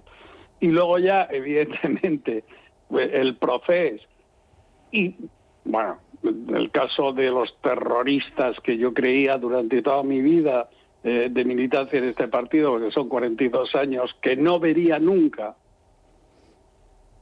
sentados dándose la mano a un socialista y a alguien que había colaborado, en quien le había pegado tiros en la nuca a muchos socialistas. Yo creí que eso no lo iban a ver mis ojos. Evidentemente, como usted comprenderá, me retorció en la silla de una manera que empecé hace ya años, muchos años de esto de las lechugas y de las chistorras. Pues don Juan Antonio, déjeme que le mande un abrazo y que entiendo perfectamente su postura, y ojalá haya un momento en el que se pueda hablar de ideología y de tal, teniéndola, para empezar, que suele ser una cosa sana, en vez de tener que estar hablando de tanta porquería todo el santo día. Si me permite usted solo 5 segundos. Sí. Me han preguntado por la calle y mi propia familia. Yo quiero que se sepa públicamente, y por eso le pido el favor y le agradezco que me deje estos segundos, felicitar por el Nobel de la Paz a Corina Machado como socialista. Ya que el silencio deleznable de este partido y de este gobierno con respecto a la concesión del premio me parece una auténtica insolencia a la democracia. A este paso le fichamos. Le agradezco que me haya llamado. No, lo que le agradezco yo es que sea así de sincero y que diga las cosas así de claritas. Que un abrazo muy fuerte, Juan Antonio. Un abrazo, buenas noches. Pues es una pena descubrir que tienes gente así en una formación que en estos momentos mantiene una dictadura plena por parte posiblemente de la persona más enloquecida que hay en la formación socialista. De las situaciones más abyectas y miserables que yo he visto en los últimos días, la no felicitación, la ausencia de felicitación por parte del gobierno de Pedro Sánchez y el presidente del gobierno a la cabeza, a María Corina Machado, que es una mujer que se ha dejado su libertad y se está dejando la vida por la libertad en Venezuela. Es escandaloso que no le deberá a Nicolás Maduro este gobierno. Que no le deberá Zapatero, porque hablamos de Sánchez. Zapatero y Sánchez. Claro, eso te iba a decir. Porque tenemos el relato en los chats pero que Sánchez al final es entre Aldama, Koldo, Delcy Rodríguez y demás, tenemos el relato de cómo pactaron que había que traicionar a Juan Guaidó. Juan Guaidó, para la gente que no lo sepa, porque aquí como se hace una especie de dibujo de brocha gorda, toscazo, Juan Guaidó era una persona de la Internacional Socialista, que supuestamente aquí en España estaba manteniendo reuniones la gente de la Internacional Socialista en Venezuela, teóricamente democrática, porque querían garantizarse el respaldo de un partido que consideraban que estaba dentro de la Internacional Socialista y pretendía ser democrático. Resultó que nadie de los que estaba sentado en la mesa era demócrata. Los unos traicionaron desde Venezuela y desde la Internacional Socialista a Juan Guaidó, y el otro estaba esperando que lo traicionaran para coger los 250 millones de dólares en cupos de petróleo, tener financiación, pasar olímpicamente de Juan Guaidó, traicionar a todo el pueblo venezolano y pegar un corte de mangas a ese país. Y el segundo se llamaba Pedro Sánchez. Sí, así es, pero que por supuesto Pedro Sánchez, que es el presidente del gobierno, pero que también Pedro Sánchez ahora mismo también está capitaneado por José Luis Rodríguez Zapatero, que sigue dirigiendo al partido en la sombra, sí, y cada vez menos en la sombra, porque ya se está apuntando bastante, y de hecho hoy el Pollo Carvajal, el jefe de la inteligencia, del chavismo, ya ha comenzado a decir que va a señalar los negocios de José Luis Rodríguez Zapatero, cosa que, por cierto, ya hizo aquí en la Audiencia Nacional y se archivó estando bajo secreto de sumario. Y señaló algún contrato de Baltasar Garzón. Efectivamente. A la sazón pareja de Dolores Delgado, que nos la endosaron como fiscal general. Y se archivó esa causa estando bajo secreto de sumario, y el José Luis Rodríguez Zapatero, a través del entonces presidente de la Audiencia Nacional, José Ramón Navarro, intentó enterarse de qué se está investigando en esa causa estando secreta. No, iba a decir muy rápidamente que con respecto a lo que hemos visto, el ominoso silencio del presidente del gobierno es mucho más valiente y mucho más coherente y mucho más honesto Pablo Iglesias criticando la entrega, porque todos sabemos de qué pie cogea Pablo Iglesias, pero por lo menos tiene la valentía de decirlo. María Corina Machado es una golpista. No es verdad, es mentira. Es una posición, pero por lo menos tiene una posición y la manifiesta. El gobierno de Pedro Sánchez, ¿en qué está? ¿Está con Pablo Iglesias? ¿Piensa lo mismo que está en las chistorras, está en la charcutería. Claro, este es el problema. ¿Qué no le deberá a la dictadura bolivariana? No sé si habéis visto el vídeo, 12 de octubre, Día de España, Día de la Hispanidad. Y Pedro Sánchez publica un vídeo en redes sociales en el que no sale ni una sola bandera de España. Dice, me siento muy orgulloso de ser español. Luego no llega a pronunciar la palabra España. No aparece ni una sola bandera de España. Menos mal que te sentías muy orgulloso de ser español. Pero sí palestinas, una LGTBI. de Palestina, del LGTB, surrealista. Y luego ya completa el hito, la gesta mediática de este señor de Pedro Sánchez, que resulta que felicita a la Guardia Civil y les pone que su lema es... La chistorra es mi divisa. No. Sí, no, esa es la suya. Dice, servir y proteger. Hijo mío, o sea, Pedro Sánchez, servir y proteger es lo que llevan la policía en Estados Unidos en la puerta del coche. Por el honor es mi divisa, es muy básico. Repítalo conmigo, aunque posiblemente le sale sarpullido en la boca. El honor es mi divisa. ¿Os imagináis a Pedro Sánchez hablando de honor? ¿El honor es mi divisa? No. Bueno, ha habido un cachondeo en los chats de la Guardia Civil con el tema de por amor de Dios. No solamente es que nos quiera destruir, no solamente es que quiera acabar pero eso con la UCO. No lo revisa nadie, porque, no sé, entiendo que un vídeo así... ¿Quién le revisa su sanchidad? Lo mismo te condena al infierno. ¿Sabes qué pasa? Que probablemente ese vídeo esté revisado. Eso es lo grave. Probablemente esté revisado y hayan visto, no hay nada aquí, no lo han echado de menos. En fin, nos ha parecido bien. Nos vamos a publicidad. Volvemos rapidito y vamos con el tema de Israel, que también hemos tenido ahí una escena. Donald Trump se cachondea delante de Pedro Sánchez. Pedro Sánchez le sigue la risa.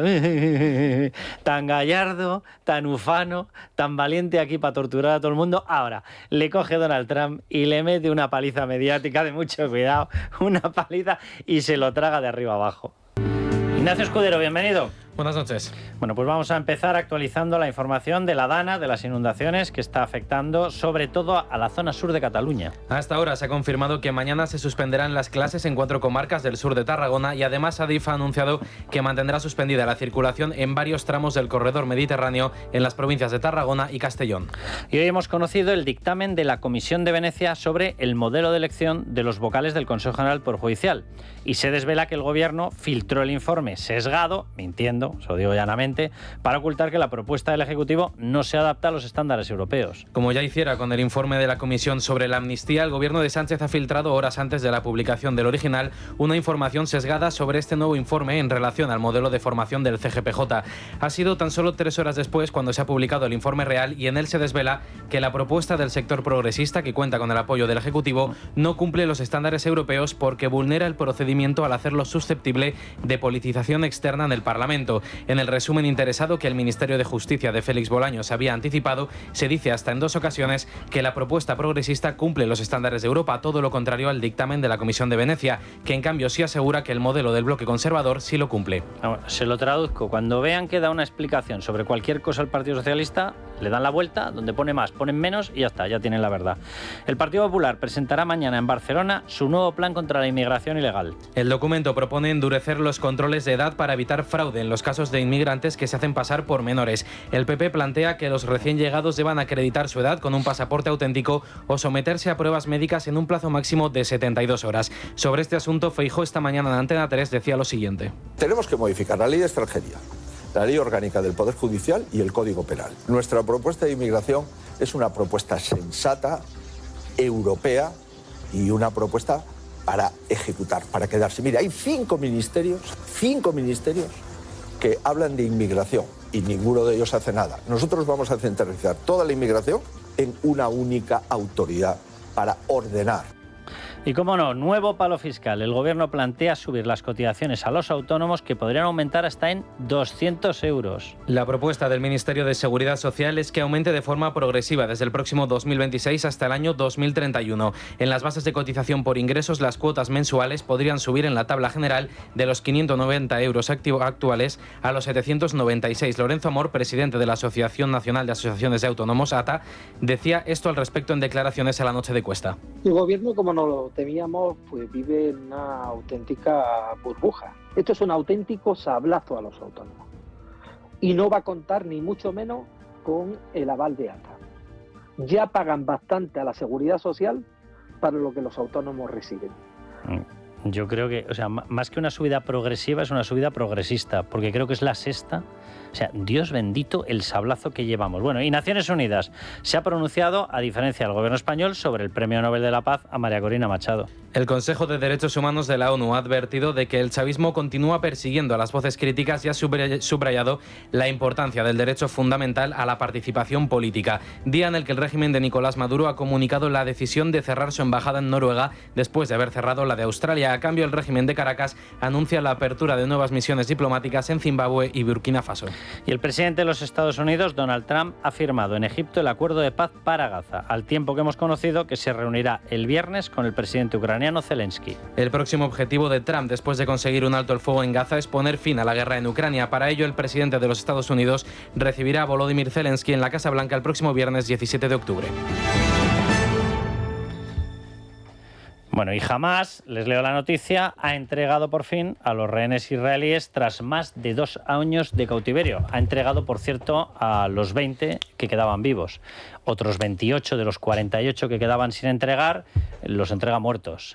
Después de 2 años en los que, de forma paulatina, ha ido liberando, los últimos han sido estos, a cerca de 300 personas que se llevó en medio de un envío de 5.000, 6.000 asesinos que bajaron en paracaídas a una rave, a una fiesta en Israel.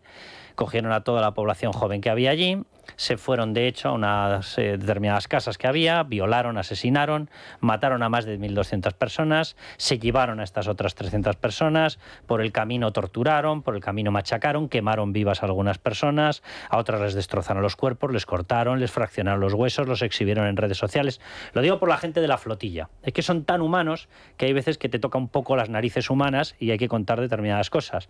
El pueblo judío, con el tema de lo de la muerte, tiene una serie de vetos, por decirlo de alguna manera, y tiene unas prácticas en las que no quiere contar ni exhibir los cuerpos, ni exhibir personas muertas. Bueno, esto no los hace ni mejores ni peores. Es su cultura, es su religión y se acabó la historia. Lo que sí que te convierte en un asesino asqueroso es enviar a 6.000 personas a matar a 1.200 personas. Que, por cierto, tuvimos aquí a la que hace las veces, la responsable de negocios, la que hace las veces de embajadora, y nos dijo que además esa gente no entraba exclusivamente para matar a 1.200 personas, que tenían armamento y víveres para continuar en una invasión de territorio.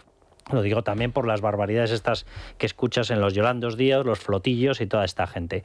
Pero Lucía Guadalupe, hoy era el día, se entregaba o se ponía ya a disposición, se enviaba a toda esta gente, la gente que quedaba, los rehenes que quedaban vivos, en una plaza que ya se la conoce como la Plaza de los Rehenes, en Tel Aviv, y tú has estado hablando con una persona que ha estado allí presenciándolo y que además, pues evidentemente estaba afectado por todo lo que estaba pasando.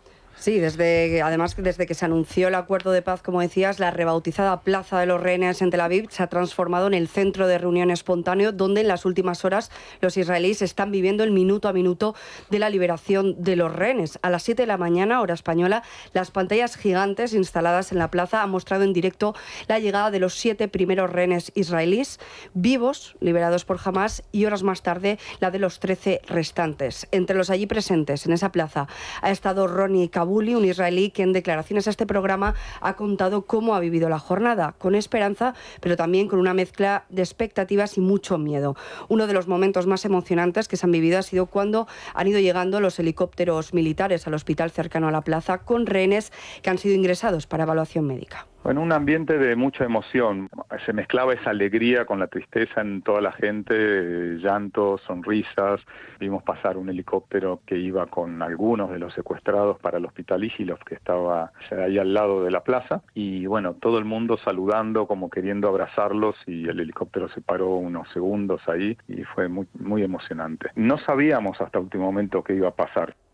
Pero realmente se confía en que el alto al fuego sea definitivo. Se está viviendo con escepticismo porque, nos recuerda Ronnie, que hasta ahora el grupo terrorista Hamás sigue sin cumplir su palabra. De los 28 cuerpos de rehenes muertos, solo se han entregado de momento 4 y es hora de que los familiares puedan pasar página y honrar a sus víctimas. No lo podemos percibir así, nos gustaría y evidentemente todos queremos que la guerra se acabe, pero sabemos con qué bueyes estamos arando y Hamás ya no cumplió con la parte del acuerdo que tiene que cumplir. Se suponía que hoy ante las 12 tenía que haber entregado no solo los 20 vivos, sino también los cadáveres de otros 28 secuestrados. También se vive esa dificultad de saber quién está del otro lado, ¿no? No es una guerra entre dos países normales, es mucho más difícil que eso. Unos pasos hacia la paz que se cuestionan, ¿se podrían haber dado antes o no? En todo caso, la figura de Donald Trump en Israel ha salido reforzada y su discurso hoy lo califican de histórico. No había con quién hablar y quizás la figura de Trump en todo esto fue algo fundamental para destrabar una situación que no se podía hacer de otra manera. Ojalá que el pueblo judío y todo Israel esté unido para esta paz con todos los pueblos del mundo, ¿no? Especialmente también con todos los que estuvieron tan en contra nuestro y que creo que no supieron ver las cosas con la óptica correcta. Una liberación de rehenes que marca un hito muy importante al coincidir en el calendario hebreo con la fiesta de Simchat Torah, que es la fiesta, nos recordaba Ronnie, de la alegría por la Torah y había quedado opacada hace 2 años por los atentados del 7 de octubre. Me parece muy importante remarcar lo que estaba diciendo Ronnie, esta persona que estaba allí presente en la entrega de rehenes, y que además es una persona que tiene contacto oficial, es decir, no estamos hablando de un cualquiera, y lo que está diciendo es que desde el primer día Hamás, ese grupo que le encanta al presidente Pedro Sánchez y que le encanta a Yolanda Díaz y que le encanta a todos los flotillos, está incumpliendo los pactos. Pactos que lo único que se le pedía era que entregara a los vivos y a los muertos. Y se está quedando los cadáveres. Se está quedando los cadáveres. O sea, me encantaría que me expliquen si esto no es exclusivamente con un fin, que es el de torturar a las familias. Que, por cierto, hasta el último minuto no sabían quién llegaba vivo y quién llegaba muerto. O sea, esta es la actitud y esta es la forma de ser de Hamás, este grupo súper benévolo, benefactor, que es tan benefactor y tan benévolo, que es una organización terrorista que mantiene una dictadura a la que ha habido que echarla con una guerra de Gaza. Vamos a dejarnos de historias. Porque si se ha llegado a este acuerdo de paz es porque se ha matado a 25.000 personas que eran asesinos, es decir, el ejército de Gaza, que eran asesinos. Porque cuando a ti te comanda una organización terrorista, no tienes soldados, tienes asesinos. Si no se hubiese matado en esta guerra a esas 25.000 personas, jamás no entraba por el hueco de la paz, por el hueco del acuerdo de paz, ni de broma, ni de broma. Y de hecho, Carlos, decías tú que los familiares no sabían, ¿no?, quiénes llegaban vivos o quiénes no. Casualmente, de los rehenes vivos entregados no hay ni una sola mujer. Todos son hombres. O sea, saber qué le ha hecho este grupo terrorista a estas mujeres que han entregado sus cadáveres para que luego gente de la flotilla como Ana Alcalde diga que no se han violado a las mujeres, que no han asesinado a las mujeres. Lo digo para que la gente lo conozca. Esta persona que, oye, pues sí, sobreentiendo que su negocio de influencer lo ha relanzado, gracias a toda esta historia, yéndose acompañada en la flotilla por 2 etarras, una persona relacionada con otra organización terrorista, que es Hezbollah, y contando con el respaldo del PCPA, que es el brazo exterior de Hamas, que es otra organización terrorista. Bueno, pues y defendiendo a Hamas, porque ni siquiera se atreve a decir que Hamas es una organización terrorista, ¿no? No es que no se atreva, es que seguro que considera que no son terroristas. A mí de lo que está pasando esta tarde en la Franja de Gaza, una de las cosas que me parecen más reseñables es cómo Hamas está tomando la justicia por su mano para asesinar, y digo bien, asesinar a todas esas personas que pueden ser considerados por ellos supuestos delatores de Israel. Lo que están haciendo es una limpieza Hamas de todas esas personas a quienes ellos entienden que no han sido lo suficientemente partidarios de la causa de Hamas, que no es la causa de los gazatíes muchas veces. Pero decías antes, Carlos, y me parece interesante reseñarlo, que los términos en los cuales se ha alcanzado esta paz momentánea, que yo creo que es momentánea, luego si todo tiempo lo explico, pero este acuerdo ha sido posible no porque Israel haya sido capaz de someter a Hamas, sino porque Israel ha sido capaz de someter a Irán, que es el principal patrocinador de Hamas. Y creo que esto es interesante contarlo, porque durante aquellos 12 días de bombardeos de Estados Unidos a Irán, el régimen de los ayatolás llegó a la conclusión de que no tenían ningún tipo de opción frente a un gobierno como el de Estados Unidos, que estaba lanzando sus bombas contra las centrifugadoras nucleares que tienen en las distintas centrales que tienen allí en territorio iraní, ni tampoco frente a la tecnología israelí. Esto lo entendieron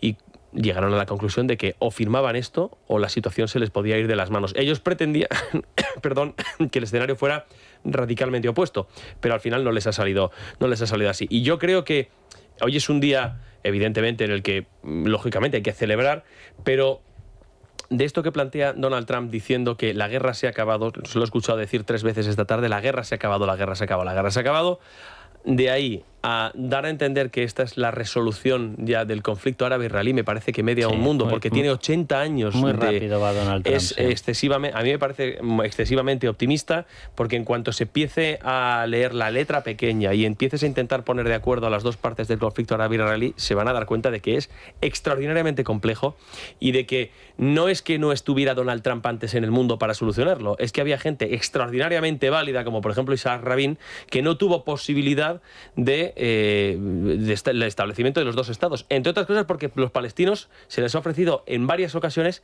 y jamás lo han querido. Pero si es que, nunca lo han querido. Vamos a ver, la Franja de Gaza es un territorio que si alguien hubiese querido hacer algo por la población de Gaza lo podría haber hecho perfectamente. Tiene costa al Mediterráneo que habría sido perfectamente explotable. Sin ir más lejos, Egipto. Efectivamente. Bueno, para empezar, tiene frontera efectivamente con Egipto, que no ha permitido que saliera nadie, no ha querido, son tan árabes, son tan conscientes de la causa gazatí, son tan conscientes de las necesidades de liberación del pueblo palestino, que han mantenido la frontera cerrada para que no saliera ni uno. ¿Por qué? Porque saben perfectamente que lo que les iba a venir iba a ser gente de Hamas, una organización terrorista. Tienen debajo del terreno de la Franja de Gaza uno de los mayores acuíferos. Decidieron que todo el dinero que se les estaba enviando por parte de otros países, en vez de utilizarlo para extraer agua para los gazatíes, la dictadura asesina de Hamas lo utilizó para construir entre 500 y 600 túneles, para que sus asesinos pudiesen cruzar hasta territorio israelí. Que Israel, que tiene una respuesta dura, sí, pues suele ocurrir. Cuando alguien ama a su población suele tener respuestas duras. ¿Ha sido ofensivo? Nunca. O sea, todas las acciones han partido de o la Liga Árabe, o Irán, o Hezbollah, o Hamas. Es decir, hubiese bastado tanto que dicen que son unos señores muy pacíficos con que se hubiesen estado quietos y hubiesen intentado buscar un futuro para su población. Y hubiesen tenido ya su Estado palestino. Porque contaban con las resoluciones de Naciones Unidas que nunca puso en duda Israel. Las resoluciones de Naciones Unidas en el 48, quien se las carga es a los 5 minutos toda la colección de imanes comandados por la Liga Árabe que al unísono piden acabar con los judíos, con el pueblo judío. Inician la guerra. Inician la guerra y lanzan el famoso lema este que tanto le gusta a la gente del Partido Socialista de Sumar y Podemos, desde el río hasta el mar. Y lo dicen, desde el río hasta el mar no puede quedar un judío. Que eso sí que es antisemitismo. Entonces sí, como aquí vivimos una especie de confusión permanente, pues en ocasiones hay que recordar qué es lo que está pasando. Y repito, como decía Ronnie, esta persona con la que hemos contactado, en estos momentos ya está incumpliendo el acuerdo Hamas. Y no está incumpliendo el acuerdo Israel, que por cierto va a liberar a 2.550 personas, de los cuales 250 asesinos de Hamas están condenados a cadena perpetua por hechos totalmente avalados y juzgados en un Estado democrático porque son asesinos y los van a soltar. y mientras los otros quedándose los cuerpos de fallecidos. Y luego a mí, Carlos, me gustaría mencionar el papel secundario y gregario, no solamente de España, podemos hablar también de España, pero por supuesto de la Unión Europea, que ha tenido en esto un papel absolutamente secundario, al margen de todas las conversaciones. No hablo ya, por supuesto, del Gobierno de España, que hoy he visto otra vez de nuevo al ministro de Exteriores, al señor Álvarez, diciendo que nadie ha luchado más por la paz que España. Yo creo que no han propuesto el Gobierno español ni una sola conversación. Déjame que escuchemos. Ni una. Cuando ha aparecido Donald Trump, el ridículo de la escena, y repito, a mí me hace mucha gracia verle pasar malos momentos a Pedro Sánchez, lo digo, lo reconozco abiertamente, claro que me encanta verle pasar situaciones tensas. Pero a mí me produce bochorno, ¿eh? Pero es que es el presidente de España, entonces claro, cuando te das cuenta de que al final nos está haciendo quedar a la altura del betún, pues no te hace ni puñetera gracia. Trump refiriéndose a Pedro Sánchez. ¿España? ¿Dónde está España? ¿Estáis tratando de convencerle en lo relativo al PIB? Llegaremos a eso, pero estáis haciendo un trabajo fantástico. Lo de relativo al PIB es que nosotros, es decir, España, por culpa de Pedro Sánchez, rompió la unanimidad en la última cumbre de la OTAN para incrementar el gasto en defensa para defendernos todos juntos de Rusia. Pero claro, como Rusia salía al lado de China y en China resulta que quien está haciendo negocios es José Luis Rodríguez Zapatero, me imagino que a Pedro Sánchez no se le pasaba por la cabeza ir contra los amiguitos de su amiguito que hace negocios con los amiguitos comunistas. Bien, Álvarez, que tampoco tiene desperdicio. España ha sido desde el principio una voz que pedía paz, que pedía el final de las operaciones militares de Israel en Gaza, que exigía la liberación incondicional de todos los rehenes, que exigía que se rompiera ese bloqueo que estaba produciendo una hambruna inducida en Gaza. Muchas de esas cosas ya están conseguidas. Se trata de consolidarlas y se trata de avanzar. Perdón, Carlos, es que da la impresión de que lo que se ha conseguido es gracias al Gobierno de España. Sí. Y ni muchísimo menos. Porque España no ha sido mediador en este conflicto. Ha tomado parte envolviéndose Pedro Sánchez en la bandera palestina. Claro, que ha sido un incordio. Nicolás Pascual de la Parte, ¿cómo estás? Buenas noches, encantado de estar con vosotros de nuevo. Nada, un placer. Hablaremos a lo largo de esta semana contigo para analizar más en profundidad esto, pero yo no quería dejar pasar la oportunidad. Vamos a ver, o yo estoy muy mal de la cabeza o lo que yo le he escuchado permanentemente a Álvarez, a Sánchez, a Yolanda Díaz, a Yone Belarra, a los flotillos, es tocarle las narices a Israel y decir que había que hacer todo lo que hiciera falta con tal de pararle los pies a un Estado democrático y favorecer que siguiera jamás en Gaza. Así es. Es decir, es indecente que diga esto en nuestro asuntos exteriores de que España ha sido un agente de la paz cuando no lo ha sido en absoluto. Y no lo ha sido en absoluto por su decisión propia, por tomar partido claramente por una de las partes y enfrentarse frontalmente a otra. Decir que se ha trabajado por la paz cuando nos hemos enfrentado frontalmente contra el Estado de Israel, sin el cual evidentemente no se puede avanzar en ningún proceso de paz, es una ironía. De hecho, España no tiene ninguna capacidad de influencia ni de mediación entre las partes porque se ha enajenado desde el principio el favor de una de ellas, la principal, el Estado de Israel. Por lo tanto, son palabras vacías y huecas.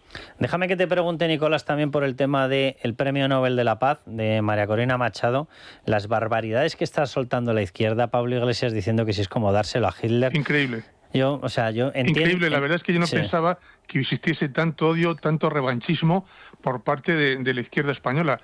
Es una cosa tremenda las manifestaciones y los tuits que se han escrito estos días. Es decir, comparar a María Corina Machado, que es una heroína, una luchadora por la libertad y la democracia, con Hitler, nada más y nada menos. Es decir, parece que todos han perdido la pinza o se han vuelto locos. Sinceramente, eso es una demostración de frustración y de odio de unas dimensiones que me han dejado muy sorprendido, sinceramente. Yo, Nicolás, creo que cuando incubas el odio y a eso le sumas que te pagan, sale un combinado letal. Ya, pero es que una cosa es eso y otra cosa es manifestarte claramente en contra de una señora que está metida prácticamente en un zulo durante años, privada de libertad, separada de sus hijos y de su familia, sin capacidad de comunicación, temiendo incluso por su integridad física y por su vida, y tienes el cuajo de compararla con Hitler a título póstumo. Es decir, es un despropósito de tal calibre que, sinceramente, es acadabrante. Déjame que te haga una última pregunta, porque hoy han surgido noticias que apuntaban a que con el respaldo del Premio Nobel de la Paz a María Corina Machado, Donald Trump, que tiene desplegada armada, que tiene desplegados buques de guerra enfrente de Venezuela, que tendría las manos más libres para una operación. ¿Esto es así, Nicolás? A mí me da la impresión, Carlos, de que efectivamente Donald Trump y la administración norteamericana tienen un plan para acabar con Maduro. Los detalles no los conozco, yo creo que no los conoce más que ellos, pero yo creo que la solución no puede tardar mucho tiempo, quizás unas semanas, unos meses, en cualquier caso antes de finales de año, y yo creo que puede ser un golpe interno del propio miembros del régimen que quieran sobrevivir y no uncir su destino al de Maduro, que está totalmente acabado. Pues Y yo creo que para eso están contando están en comunicación permanente con la oposición en Venezuela, incluida María Corina Machado, con Edmundo González, con los partidos de la oposición, y yo creo que va a ser un plan bastante complejo, con elementos políticos, no sé si militares, externos, eso no me consta, no lo sé, y yo creo que va a ser sobre todo desde dentro, con ayuda exterior. Dios te oiga, Nicolás. Un abrazo muy fuerte. A vosotros, buenas noches. Un abrazo enorme. Bueno, vámonos con un consejo. Sandra, Z+, importantísimo. Vamos allá. Z+ y libertad digital. Este es de los buenos. Le estamos dando hoy disgustos a los autónomos que les van a subir la cuota. Bueno, pues nosotros nosotros no. Sí, una ministra de la Seguridad Social. Bueno, pues los autónomos que nos estén escuchando, si tienen una empresa con 0, 1 o 2 trabajadores, pueden conseguir un ordenador nuevo y web profesional por 0 euros sin adelantar absolutamente nada. ¿Cómo lo pueden hacer? Bueno, pues tienen que entrar en ordenadorlibertad.es o llamar a este número de teléfono 699 090675. Repetimos, 699 090675. Bueno, pues Ignacio Escudero nos va a hablar de Optima, nos vamos a ir a publicidad, les vamos a explicar bien toda esta historia con una entrevista de lo del ordenador, que quedan pocos días y quedan pocos fondos europeos. Aquí los fondos para las cosas buenas se acaban rápido. Sí. Lo de para tonterías, por lo visto, hay por todos los lados. Y luego no se lo pierdan tampoco, porque vamos a hablar del plan que tiene en estos momentos, plan maestro que está lanzando Bildu. Pero Ignacio, vamos directamente con Optima. Atención, si tiene más de 65 años y casa propia, esto le interesa. ¿Le gustaría poder vivir con más dinero? Para lo que quiera mejorar el día a día, saldar deudas, pagar un cuidador, Optima Mayores le ayuda a lograrlo. Y es que Optima Mayores cumple 20 años ofreciendo soluciones para complementar la pensión gracias a la vivienda, sin tener que renunciar a seguir viviendo en ella. Infórmese en el 900-900-100 o en optimamayores.com. 900-900-100. La noche de Cuesta, con Carlos Cuesta.